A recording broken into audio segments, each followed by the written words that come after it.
statue of some general thrusting his sword into the ground behind his boot. But I much preferred the lions.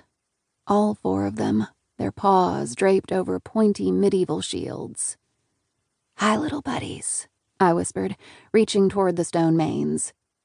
Rachel came up behind me with a clobbering hug. "Slow down," she whined in my ear. That's when I finally remembered. Dane's text. I shook Rachel off and ripped my phone from my bag, feeling my heartbeat in my neck. Shit! I'd forgotten to hit send on the string of question marks, and so of course my brother hadn't texted back. Sometimes, I wish it had stayed that way. Chapter 1. Maura brought pomegranates to Dane's funeral reception.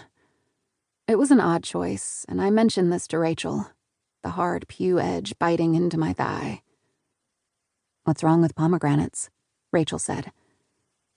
I pictured a halved pomegranate. Those wreaths of slick, pink organs made my skin scuttle over my bones, just like when I looked too closely at a wasp's nest or a strawberry. I'd Googled the sensation. Trypophobia. Fear of holes and circle clusters. But this felt too exhausting to explain in a whisper. Haven't you heard of Persephone and Hades? Referencing eternal damnation to the underworld feels a tad insensitive, today of all days. Rachel's cheek puffed. Okay, Holly. Her eyes were fastened on the pulpit where Maura stood. I had no choice but to look too. My brother's girlfriend was adjusting the stem of a tiny microphone. She had a face that made your mind itch as it tried to pinpoint what felt off. There was definitely something threading under the luminous skin.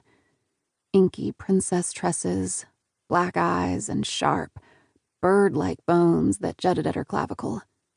She wore a birdcage veil with pearled netting at an angle that fell a smidge short of jaunty. Seeing her, gave me a jolt, like missing a step on my way down a staircase. Even speaking at my brother's funeral, Maura needed to enrapture. Dane had brought his new girlfriend to meet the family over Easter brunch. 5 months ago now.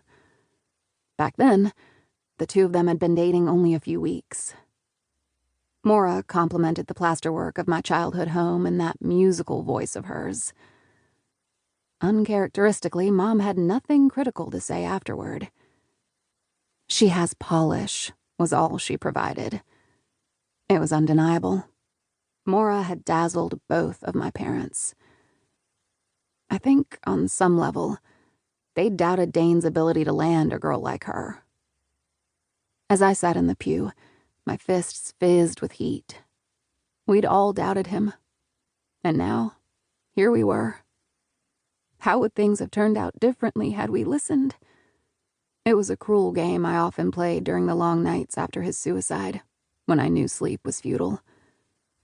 What if we'd tried a little harder? Rachel told me I couldn't get swept away in what-ifs. But really, who was she to tell me that? She wasn't the one fighting the riptide, feeling like the past was a puzzle. One that maybe, put together a different way, could have kept my little brother alive. Maura slid a piece of paper over the podium. Rachel put a hand on my knee as Maura started speaking. To my left, my mother's shoulders rounded under her cardigan. I noticed a tiny slack space between my dad's lips. It reminded me of the way he'd looked when he'd told me what had happened to Dane 2 weeks ago. Like he'd lost control of the bottom half of his face. It was the first time I'd seen his dad armor slip, and I hated it. The paper was, it turned out, an excerpt from Charlotte's Web. I had no idea why she'd chosen this.